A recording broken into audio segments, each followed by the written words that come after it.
Snow Cone Mini One Shot. The Promised Neverland Season 2 was a bust. Alright Class 1, have something special for you to do today. Quote. Midnight was in front of the class and all the students braced for what possibly sick kind of thing Midnight was going to have them do. You will all be split in pairs of 2 for a weekend project. And that project is a history of heroes in a certain country. Quote. She announced to the class, which made them all feel relieved. Now I already choose the pairs, so here they are. She wrote down all the pairs. Izuku noticed that he had gotten paired up with Bakugo, which he didn't mind too much, but Bakugo definitely did. I don't want to be with this damn nerd. Bakugo complained, slamming his hands onto his desk in anger. Alright, Mienta, you're switched with Midoriya. Midoriya, you're now with Uraraka. She switched the names on the board around to the proper pairings. Bakugo didn't know if he should be more pissed off or not now. You got saved big time, Mina whispered to Ochako, who nodded in agreement, and she was glad to get to be with the person she had her secret and very tiny, small, pint-sized, but in reality a really big crush the size of Bakugo's ego. Izuku was glad to be with her too, and everyone else seemed to be happy with who they got as well.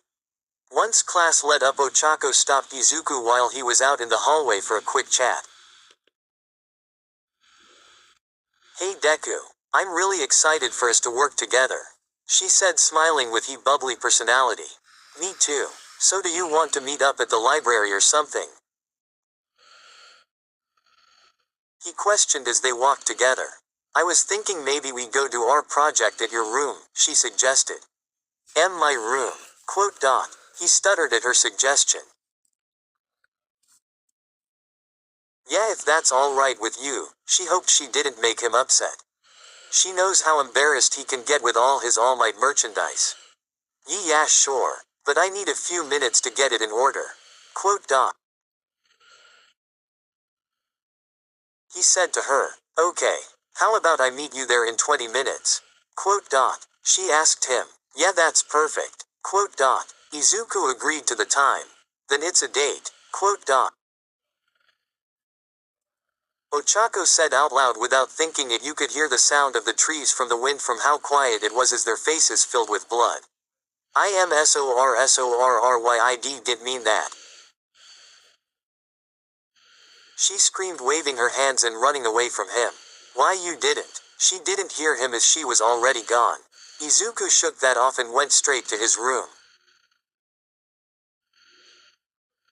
He threw his bag on the bed and went around his room, grabbing all of the stuff he had to put away. He threw away the opened pack of All Might cards in the trash, put his clothes up, dusted off his shelf, and swept some before finishing just in time. Hopefully she still comes after that. A blush crept on his face as he remembered the words, date. Not like he wouldn't mind it being a date, but he knew nobody, especially someone like Ochako, would look at him that way. After another couple of minutes he heard a soft knock on his bedroom door. Come inside, he called out to the person knocking on his bedroom door. Ochako came into the room holding a few books and some notes. She was wearing a pink shirt and a skirt along with it, and to Izuku she looked really cute. Story continues below. She chuckled a bit as she took a quick look at him. What's so funny? He asked her, confused at her laugh. You're still in your school uniform, she pointed out, and he realized that she was right. Oh, I guess I was so busy getting ready I forget. He scratched his neck in embarrassment. I can give you a minute to change if you want to, Ochako offered him. Nah, it's fine. Let's go ahead and get started. Take a seat. He sat down on his bed after pulling out a chair for her. So which country do we have to cover?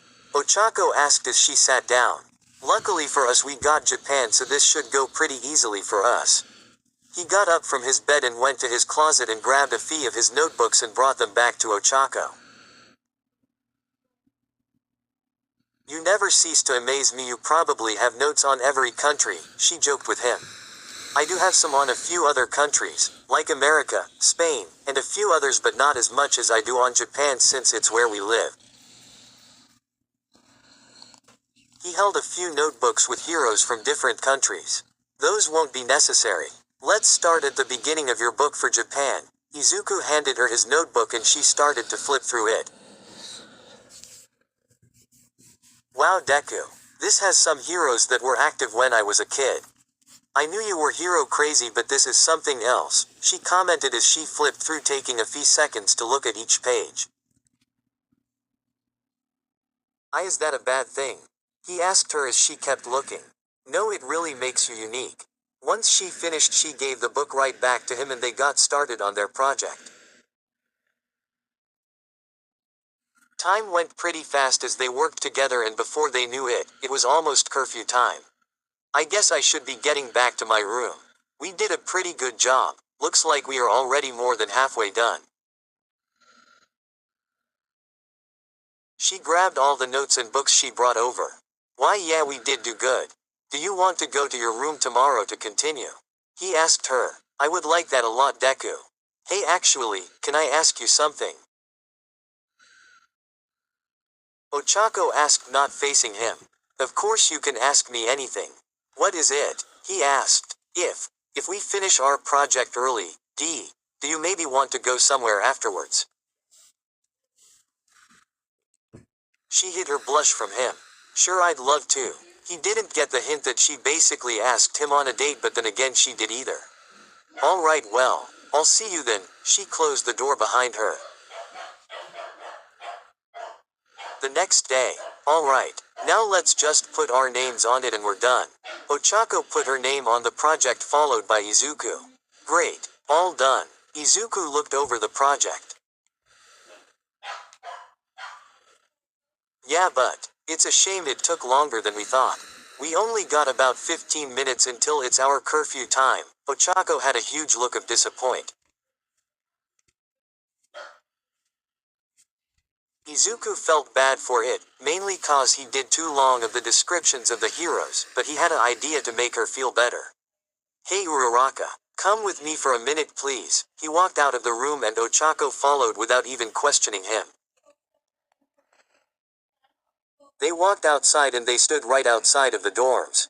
Can you float us to the top please? He asked and she touched them both, sending them to the rooftop.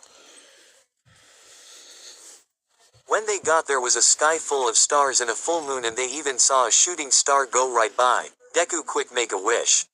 She shook his shoulder a bit to get his attention. They both made a wish to themselves. So what did you wish for? Izuku asked her once they made their wish. Can't tell you, otherwise it won't come true. And I really want it to happen someday. She smiled brightly at the moon. The moonlight reflected off her face, making it appear in what Izuku's eyes was just pure beauty, and he basked in her beauty to himself. This is really pretty and calm, and this is more special than any other time I look at the sky, she commented while still staring up too. Why is that? Izuku asked, still looking at her beauty. Because I'm with you. There's a lot of things we've done that's better with each other. Wouldn't you agree? She asked as she turned to face him. Yeah, I agree as well. Izuku smiled at her and they looked back at the sky together. After a few more minutes of sightseeing, they got back down and went to their rooms for the night, and the next day they earned an A. Happy April Fools. Remember to ask out your crush and say April Fools if they reject ya. New reading list. Please name your